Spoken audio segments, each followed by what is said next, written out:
নমস্কার বন্ধুরা, সকলকে আমার চ্যানেলে স্বাগত। গত 22শে জুন রাজ্য বাজেট পেশ করার সময় রাজ্যের সরকারি কর্মচারী, পেনশনার এবং ফ্যামিলি পেনশনারদের জন্য 20% অতিরিক্ত ডিআরএস অ্যালাউন্স ঘোষণা করা হয়েছে এবং এই বর্ধিত ডিএ আগামী 1 অক্টোবর 2026 থেকে কার্যকরী হতে চলেছে।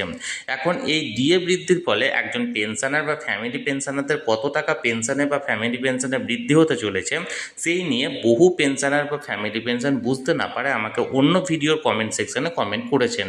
তাই আজকের এই ভিডিওতে আমি অত্যন্ত সহজ পদ্ধতির মাধ্যমে একজন পেনশনার বা ফ্যামিলি পেনশনারদের এই 20% ডিএ বৃদ্ধির ফলে কত টাকা তাদের পেনশনে বৃদ্ধি হতে চলেছে সেই ব্যাপারে বিস্তারিত আলোচনা করব। ভিডিওটি একজন পেনশনার বা ফ্যামিলি পেনশনারদের জন্য অত্যন্ত গুরুত্বপূর্ণ, তাই প্রথম থেকে শেষ পর্যন্ত অবশ্যই ধৈর্য সহকারে দেখবেন এবং ভালো লেগে থাকলে অবশ্যই একটি লাইক করবেন এবং সকলের সঙ্গে শেয়ার করবেন। আর সেই সাথে এই চ্যানেলে যদি প্রথমবার হয়ে থাকেন এই রকমের ইনফরমেটিভ ভিডিও আরও দেখার জন্য যারা এখনও পর্যন্ত চ্যানেলটিকে সাবস্ক্রাইব করেননি তারা অবশ্যই চ্যানেলটিকে সাবস্ক্রাইব করে নিতে ভুলবেন না। তাহলে চলুন আমরা বিস্তারিত জেনে নিই। দেখুন, আমরা সকলেই জানি বর্তমানে দু প্রকারের পেনশনার আছেন। প্রথমত হলো মূল পেনশনার। মূল পেনশনার বলতে এক্ষেত্রে যিনি নিজেই সরকারি কর্মচারী ছিলেন এবং অবসর গ্রহণ করার পর যিনি নিজেই নিজের পেনশন পাচ্ছেন বর্তমানে। এবং অপর প্রকার হলো ফ্যামিলি পেনশনার। ফ্যামিলি পেনশনার হলো এক্ষেত্রে মূল পেনশনার বা মূল চাকরিজীবীর মৃত্যুর পর তার ফ্যামিলি কোনো ডিপেন্ডেন্ট পেনশনার হিসাবে ফ্যামিলি পেনশন এক্ষেত্রে তুলছেন। আমরা সর্বপ্রথমে মূল পেনশনারের ডিএ বৃদ্ধির পর কত টাকা পেনশনে বৃদ্ধি হতে চলেছে সেই ব্যাপারে জানবো। মূল পেনশনারেরও আবার দু প্রকারের আছেন। প্রথমত হলো যারা পেনশন কমিউটেশন করেননি এবং যারা পেনশন কমিউটেশন করেছেন। আমরা সকলেই জানি একজন সরকারি কর্মচারী যখন অবসর নিয়ে থাকেন তখন তাকে অন্যান্য সরকারি সুযোগ সুবিধার পাশাপাশি একটি পেনশন কমিউটেশনের সুযোগ দেওয়া হয়। অর্থাৎ সেই সরকারি কর্মচারী যদি চান তাহলে সেক্ষেত্রে তিনি তার টোটাল পেনশনের 40% অর্থাৎ টোটাল বেসিক পেনশনের 40% কমিউট করতে পারেন বা সেল করতে পারেন। এক্ষেত্রে দু রকমের ক্যালকুলেশন হতে পারে। একজন মূল পেনশনার যিনি পেনশন কমিউট করেননি এবং আর একজন মূল পেনশনার যিনি পেনশন কমিউট করেছেন। সর্বপ্রথমে আমরা জানবো যে মূল পেনশনার যিনি বর্তমানে পেনশন কমিউট করেননি তাদের কত টাকা ডিএ বৃদ্ধির ফলে তাদের পেনশনে বৃদ্ধি হচ্ছে। এক্ষেত্রে ক্যালকুলেশন করতে প্রথমত আপনাকে বেসিক পেনশনের পরিমাণটা জানতে হবে, যেটি আপনি চাইলে নিজের পিপিও থেকে অর্থাৎ পেনশন পেমেন্ট অর্ডার থেকে জানতে পারেন। তবে যদি আপনারা পিপিও থেকে বুঝতে না পারেন বা এমন হয়েছে হয়তো আপনারা অনেক দিন আগে অবসর নিয়েছেন এবং বর্তমানে পরবর্তীতে রোপা কার্যকরী হয়েছে এবং সেই রোপার পর আপনাদের বেসিক পেনশনের পরিমাণটা আরও বেড়ে গেছে, তাহলে সেক্ষেত্রে আপনারা জানতে পারবেন না। এক্ষেত্রে আপনারা কিভাবে নিজেদের প্রথমত বেসিক পেনশনের পরিমাণটি বার করবেন, কারণ বেসিক পেনশনের পরিমাণ না বার করলে আপনি আপনার ডিএ বৃদ্ধির পরিমাণটি জানতে পারবেন না।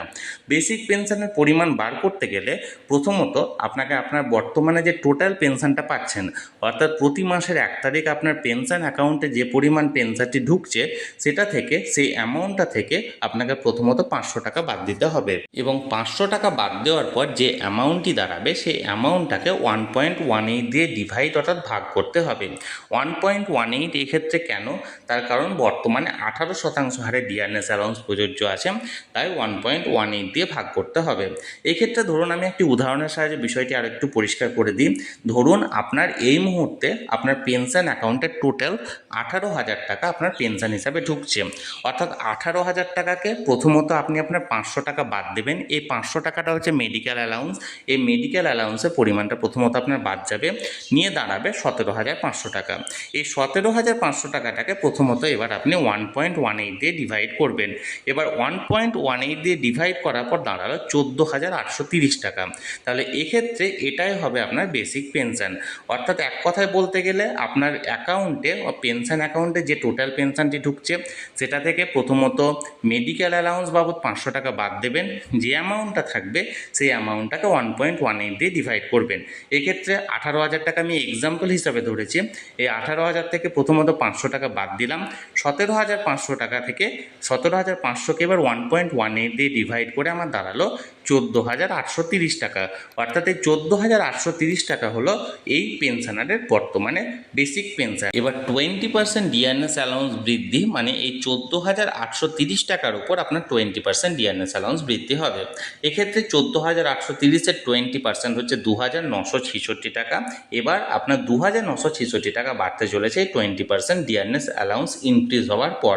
অর্থাৎ এক কথায় বলতে গেলে 1 অক্টোবর 2026 থেকে আপনার কার্যকরী বা বর্ধিত পেনশন হবে।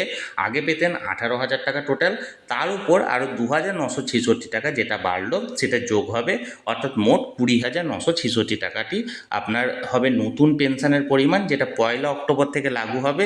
এবং আপনি 1 নভেম্বর, অক্টোবরের যে পেনশনটি সেটা আপনি পাবেন নভেম্বর, 1 নভেম্বর আপনার অ্যাকাউন্টে ক্রেডিট হয়ে যাবে এই 20,966 টাকা। আশা করি বিষয়টি আমি বোঝাতে পারলাম, কোনো রকম কোনো কনফিউশন থাকার কথা নয়। এবার ধরুন আপনি যদি পেনশন কমিউট করে থাকেন, অর্থাৎ আপনি অবসর নেওয়ার সময় আপনাকে যে সুযোগটা দেওয়া হয়েছিল পেনশন কমিউটেশনের, সেক্ষেত্রে আপনি পেনশন কমিউট করেছেন, তাহলে সর্বপ্রথমে আপনাকে এক্ষেত্রেও আপনাকে বেসিক পেনশন জানতে হবে, কিন্তু সেটা নির্ধারণ করার নিয়ম হচ্ছে আপনাকে পিপিও বার করতে হবে। আপনি পিপিওটা দেখুন, পেনশন পেমেন্ট অর্ডারে ওখানে লেখা আছে আপনি কত পরিমাণ অ্যামাউন্ট আপনি পেনশন কমিউট করেছেন। ধরুন আমি আগের উদাহরণটাই ধরলাম, এক্ষেত্রে আপনি বর্তমানে 18,000 টাকা পাচ্ছেন, কিন্তু পিপিওতে আপনি জানলেন যে পিপিওতে আপনি আরও অতিরিক্ত 3,000 টাকা আপনি পেনশন কমিউট করেছেন। অর্থাৎ এক্ষেত্রে আপনার টোটাল পেনশন হওয়ার কথা ছিল 21,000 টাকা, কিন্তু 3,000 টাকা আপনি পেনশন কমিউট করার পর সেটা আপনার বেসিক পেনশন থেকে বাদ গেছে এবং বর্তমানে আপনি 18,000 টাকা পাচ্ছেন। এক্ষেত্রে সর্বপ্রথমে আপনি বর্তমানে যে পরিমাণ পেনশন পাচ্ছেন, ধরুন 18,000 টাকা, সেই 18,000-এর সঙ্গে যে পরিমাণ পেনশন আপনি কমিউট করেছেন ওই 3,000 টাকা, 3,000 টাকাটাকে যোগ করতে হবে, অর্থাৎ 18,000 প্লাস 3,000 সমান 21,000 টাকা। এবার এই টোটাল 21,000 টাকা হবে আপনার পেনশন, সেখান থেকে আপনাকে প্রথমত মেডিকেল অ্যালাউন্স বাদ দিতে হবে, অর্থাৎ মেডিকেল অ্যালাউন্স বাবদ আপনি 500 টাকা বাদ দিন, আপনার দাঁড়াবে 20,500 টাকা। এবার এই 20,500 টাকাটাকে এবার আপনাকে 1.18 দিয়ে ডিভাইড করতে হবে। এক্ষেত্রে এই এক্সাম্পলে এখানে এলো 17,372 টাকা হবে আপনার বেসিক পেনশন। অর্থাৎ আপনার যে বর্ধিত ডিএনএস অ্যালাউন্সের পরিমাণ সেটা কিন্তু আপনার কার্যকরী হবে বা ক্যালকুলেশন হবে এই 17,372 টাকা বেসিক পেনশনের উপর। আশা করি আমি বিষয়টি বোঝাতে পেরেছি। এই 17,372 টাকা 20%, অর্থাৎ এক্ষেত্রে দাঁড়াচ্ছে 3,475 টাকা আপনার হবে মূল পেনশন বা পেনশন বৃদ্ধি। এক্ষেত্রে আপনি 1 অক্টোবর 2026 থেকে কার্যকরী হবে এবং 1 নভেম্বর আপনি হাতে পাবেন কত, আগে পেতেন 18,000 এবং তার সঙ্গে 3,475 টাকা আপনার আরও অ্যাড হবে, নিয়ে টোটাল 1 নভেম্বর আপনি আপনার অ্যাকাউন্টে পাবেন 21,475 টাকা। আশা করি বিষয়টি বোঝাতে পারলাম। এবার আপনাদের আমি এখানে তো একটা এক্সাম্পলের সাহায্যে দেখিয়েছি বা উদাহরণের সাহায্যে দেখিয়েছি আপনাদের বর্তমানে যে পেনশনের পরিমাণ বা যে পেনশনটি আপনারা পাচ্ছেন, আমার এই উদাহরণে টোটাল পেনশনের জায়গায় আপনারা নিজেদের পেনশনের পরিমাণটি বসাবেন এবং সেই অনুযায়ী আপনারা ক্যালকুলেট করবেন। আশা করি বিষয়টি বুঝতে পেরেছেন। এবার আমরা জানবো ফ্যামিলি পেনশনারদের ব্যাপারে। ফ্যামিলি পেনশনারদের ক্ষেত্রে আগের নিয়ম অনুযায়ী ক্যালকুলেশন হবে। ধরুন আপনি বর্তমানে 15,000 টাকা আপনি ফ্যামিলি পেনশন পাচ্ছেন, তাহলে সেক্ষেত্রে আপনাকে প্রথমত 15,000 টাকা, সেই জায়গা থেকে আরও 500 টাকা বাদ দিতে হবে মেডিকেল অ্যালাউন্স, অর্থাৎ দাঁড়ালো 14,500 টাকা এবং এই 14,500 টাকার উপর 1.18 এখানে ডিভাইড করতে হবে, অর্থাৎ দাঁড়ালো 12,288 টাকা। এই 12,288 টাকার 20% অর্থাৎ 2,578 টাকা পেনশন হিসাবে বাড়বে, অর্থাৎ টোটাল ফ্যামিলি পেনশন দাঁড়াবে 1 নভেম্বরে আপনি অ্যাকাউন্টে পাবেন 15,000 প্লাস 2,578 সমান 17,578 টাকা। এবং এই বর্ধিত পেনশনের পর আপনার 1 অক্টোবর থেকে সেই ফ্যামিলি পেনশনারের নতুন ফ্যামিলি পেনশনের পরিমাণ হবে, আগে পেত 15,000 টাকা এবং তার সঙ্গে আরও 2,578 টাকা যোগ হবে এবং টোটাল পেনশনের পরিমাণ দাঁড়াবে 17,578 টাকা।